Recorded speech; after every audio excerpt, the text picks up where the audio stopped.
Latest news updates కోసం ఇప్పుడే download చేసుకోండి media effects app. Welcome to media effects.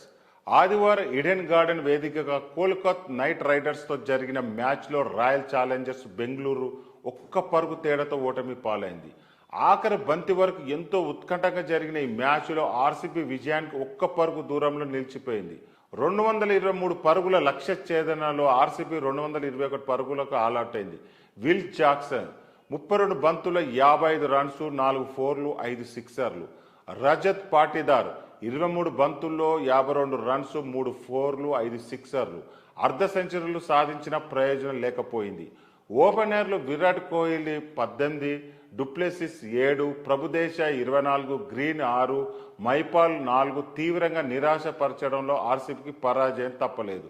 అయితే ఆర్సీబీ ఇన్నింగ్స్లో ప్రారంభంలో స్టార్ బ్యాటర్ విరాట్ కోహ్లీ అంపైర్తో వాగ్వాదానికి దిగాడు. భారీ లక్ష్య ఛేదనలో రాయల్ ఛాలెంజర్స్ బెంగళూరు తొలి 2 ఓవర్లో వికెట్ నష్టపోకుండా 27 పరుగులు చేసింది. కోహ్లీ డూప్లెస్ దూకుడు మీద ఉన్నాడు. అయితే హర్షిత్ రాజా 3వ ఓవర్ తొలి బంతికి విరాట్ కోహ్లీ పెవిలియన్ చేరాల్సి వచ్చింది. ఇక్కడనే వివాదం మొదలైంది. హర్షిత్ రాణా బంతి హైపుట్ టాస్గా రాగా అతనికే రిటర్న్ క్యాచ్ ఇచ్చాడు.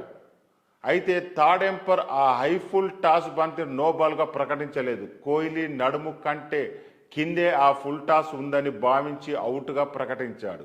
దీంతో కోహ్లీ ఫీల్డ్ ఎంపైర్పై తీవ్ర ఆగ్రహం వ్యక్తం చేశాడు. అది నో బాల్ కాదా అంటూ గ్రౌండ్లోనే వాగ్వాదానికి దిగాడు. ఆ తర్వాత కోపంగా పెవిలియన్ వైపుకు నడుచుకుంటూ వెళ్ళాడు. కోహ్లీ క్రీజ్ బయట ఉండడంతో థర్డ్ ఎంపైర్ దాన్ని నో బాల్ ఇవ్వలేదు. దీంతో విరాట్ డక్అవుట్లో ఆగకుండా నేరుగా డ్రెస్సింగ్ రూమ్ వైపు వెళ్ళాడు.